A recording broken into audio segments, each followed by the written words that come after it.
And we're back now with Congressman Jerrold Nadler, who's in New York, former Vermont Governor Howard Dean, who joins us this morning from Burlington. Well, Congressman Nadler, you are an Eastern liberal and proud of it.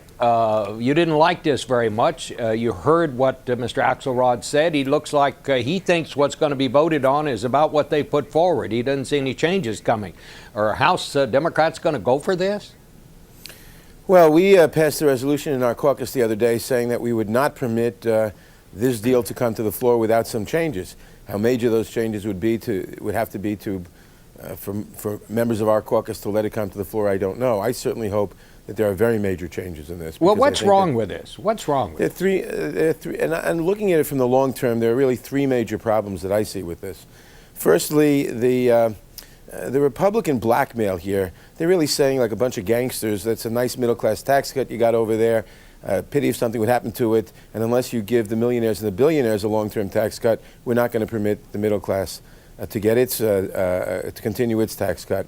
But that millionaires and billionaires tax cut will cost $700 billion added to the deficit over the next 10 years, which we can't afford. Now, I know that this is a 2-year extension, but if we succumb to that blackmail now, when both the middle class and the upper end tax cuts expire in 2 years in the middle of a presidential election, why would I expect that the president and the Congress would then have the political gumption not to submit again to the Republican blackmail and in effect permanentize this? So I believe that voting for this now may be to permanentize these upper end tax cuts at $700 billion a decade, which would be the culmination of a 30-year Republican plan to starve the beast, to create deliberately such massive tax cuts that we're going to have to do what they really want, which is to cut Social Security and cut Medicare, cut aid to education, housing, and everything else. Let me just stop you right there, because that's going to be a very long answer, and we'll get back to the rest of it. But what I'm asking you is, would you be willing to let everyone's taxes go up in order to stop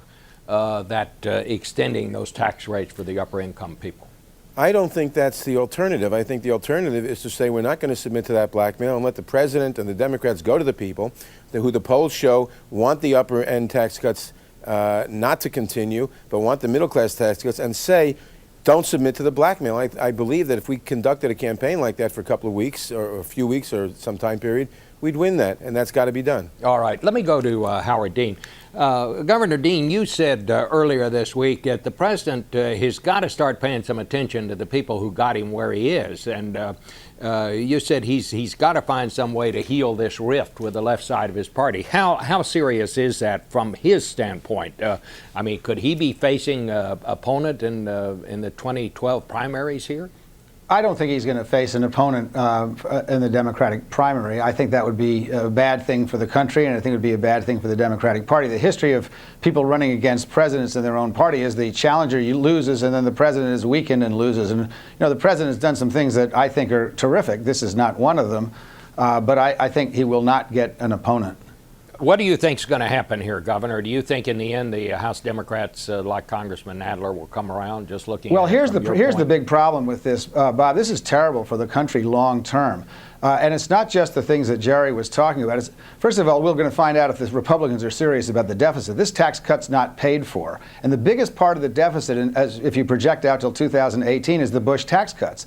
That is what causes 60% of the deficit. Second of all, the 2% payroll tax sounds great, but in fact, they take it out of the Social Security Trust Fund. Now, here we are complaining about the Social Security Trust Fund going broke, and we take $120 million, $1 billion of revenue out and use it for a payroll tax mitigation. This is a short-term Washington fix. It does nothing about the biggest long-term threat to America, which is the deficit. I don't hear Republicans or Democrats talking about the deficit. There is no pain in this agreement. This is the easy way out for everybody.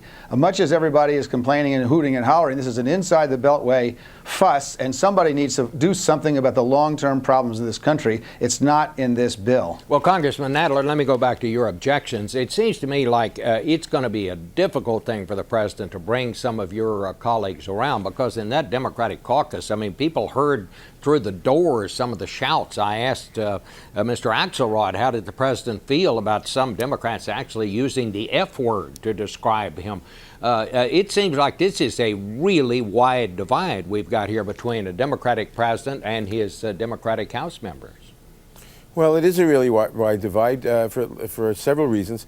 People do not want to see those tax cuts for the upper income people permanentized, which we feel this may do. Second of all, Governor Dean is entirely right about the long-term risk to Social Security here. Now, this one-time $120 billion tax cut in Social Security taxes will be paid for out of the general fund, but that for the first time starts getting the general fund to subsidize Social Security for $120 billion a year and bring Social Security into the deficit debate, which greatly undercuts the political support to avoid eviscerating Social Security a few years down the road. So that's a second major problem, which we don't want to see. And the third is this giveaway on the estate tax, which over 10 years is $115 billion more than we should be doing.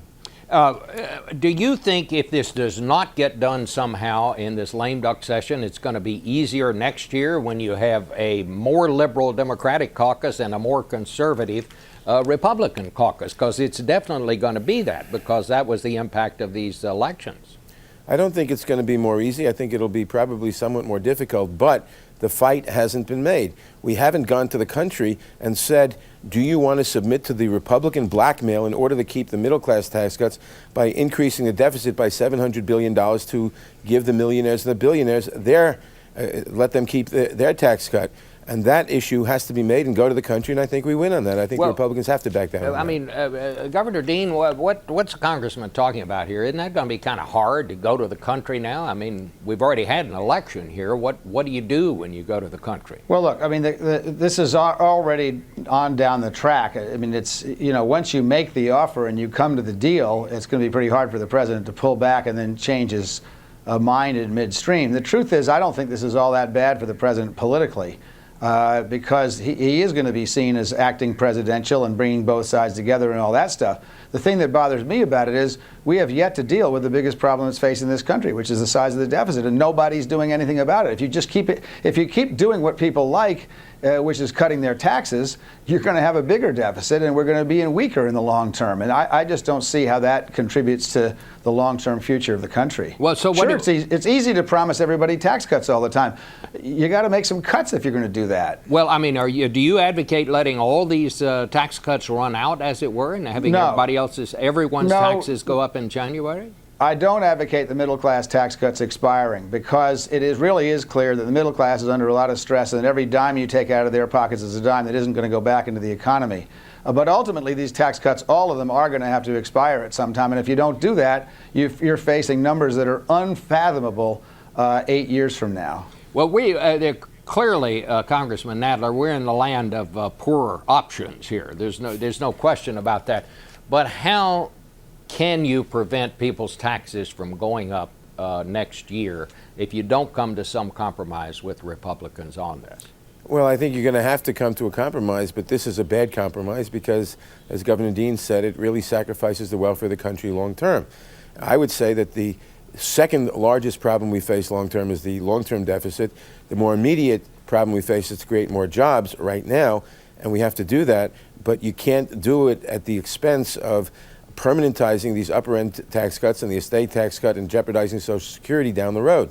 Do you feel that the president has betrayed his party, Congressman? No, I'm not going to say the president betrayed his party. I think that he probably should have stood a little stronger and not gone along with what is the Republican blackmail attempt. Right. And now he thinks that we can fix this in 2 years. I'm more skeptical of that. All right. Well, I want to thank both of you for giving that Thanks. side of the story.